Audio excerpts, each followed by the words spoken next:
Assalamualaikum warahmatullahi wabarakatuh.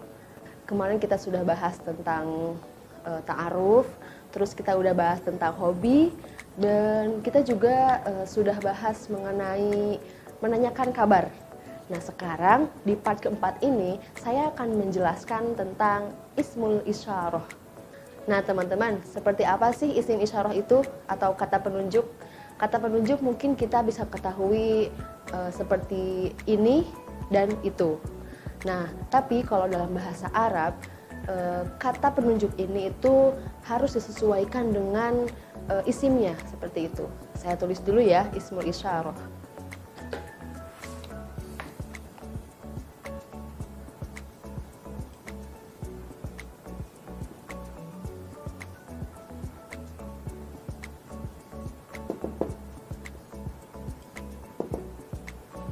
Ismul isyarah yang artinya kata penunjuk.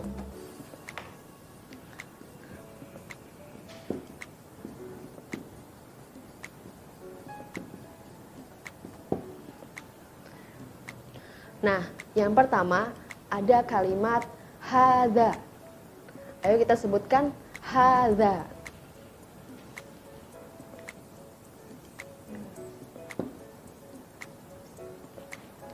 Hadza artinya adalah ini.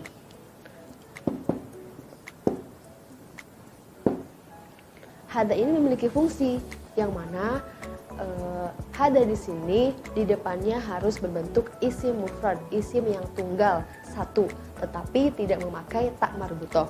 Contohnya seperti apa?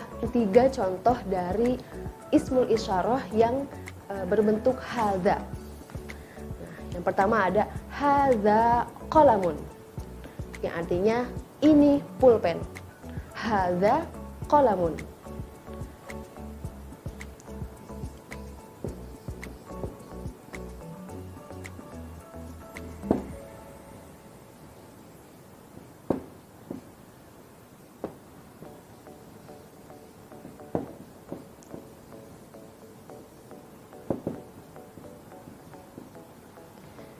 Ini pulpen.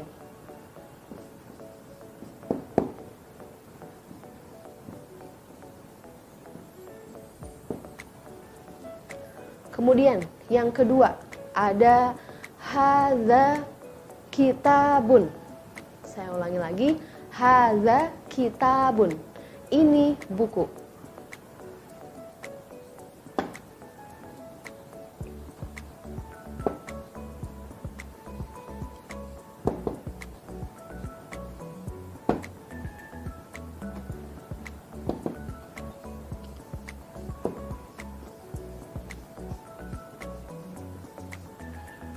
Kemudian contoh yang ketiga ada hadza babun.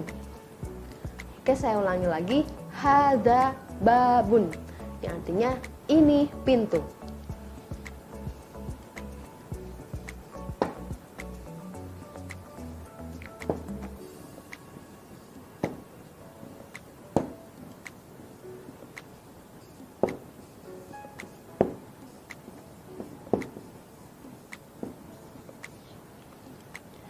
Bagaimana teman-teman? Sudah paham dan sudah bisa melafalkan dalam bahasa Arab? Saya ulangi lagi ya. Contoh dari hadza, saya memberikan 3 contoh. Yang pertama ada hadza qalamun. Hadza ini qalamun pulpen. Jadi ini pulpen. Kemudian yang kedua ada hadza kitabun. Hadza artinya ini dan kitabun artinya buku. Kemudian yang ketiga ada hadza babun. Hadza artinya ini dan babun artinya pintu. Jadi ini pintu. Sudah paham kan teman-teman? Penggunaan hadza di sini tidak hanya digunakan untuk barang saja, tapi bisa digunakan untuk menyebut seseorang. Contohnya seperti apa? Hadza Ahmadu. Nah, untuk laki-laki doang ya teman-teman kalau hadza. Atau misalnya hadza Zaidu. Saya tulis ya.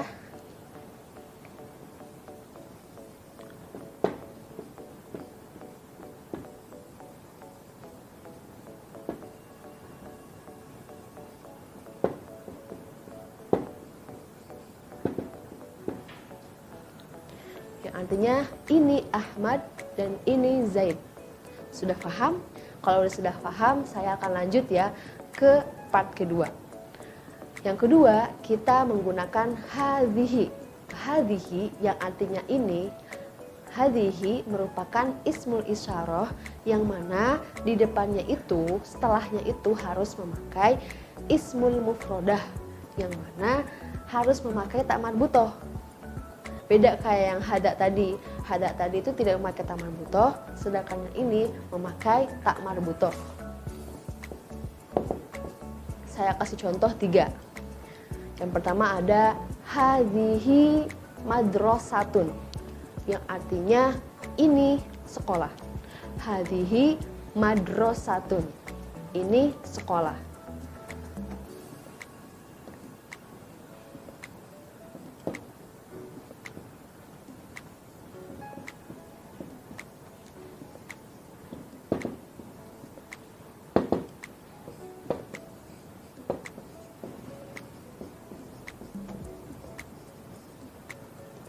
Kemudian contoh yang kedua adalah hadhihi mahfadhatun.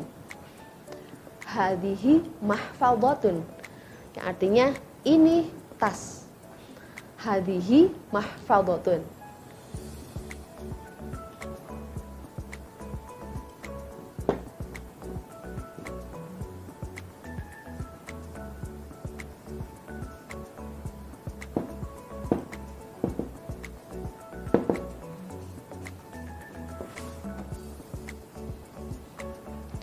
Bagaimana teman-teman? Sudah jelas kan?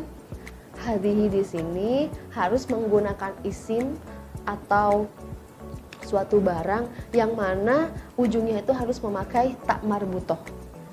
Ini tak marbutoh. Nah, hadhihi di sini juga bisa digunakan untuk kata penunjuk bagi orang.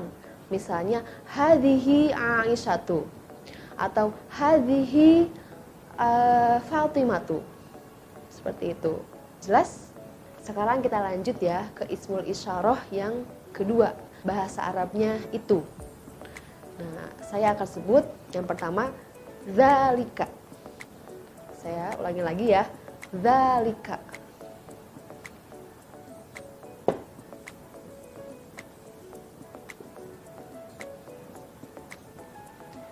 Zalika. Kemudian yang kedua ada tilka.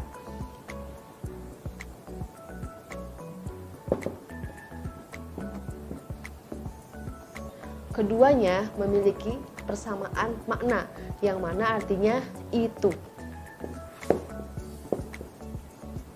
Kalau misalnya kita bahas dzalika tilka yang artinya itu, berarti kita sudah tahu kan ini merupakan barang yang jauh atau orang yang jauh. Misalnya itu buku, itu pulpen, itu penghapus dan lain-lain.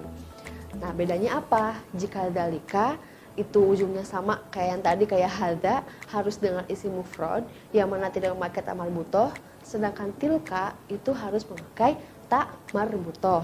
Seperti itu. Hanya beda di pelafalan dzalika sama tilkanya saja. Saya kasih contoh ya dari kalimat dzalika. Contohnya dzalika qalamun yang artinya itu pulpen.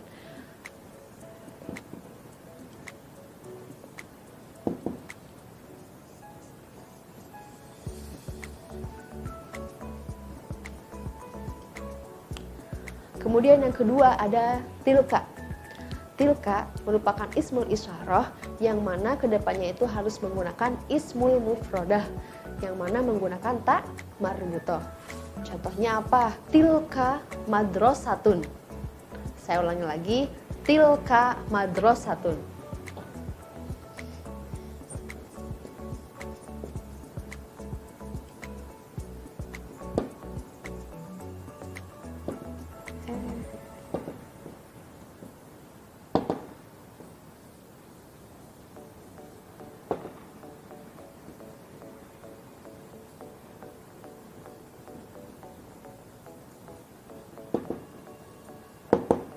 Artinya itu kelas.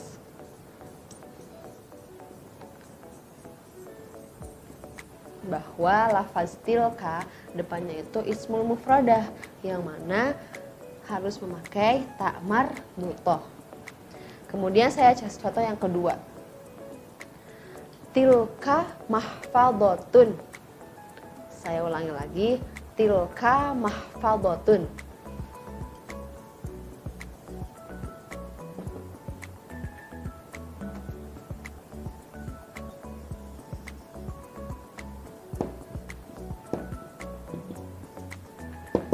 Artinya itu tas.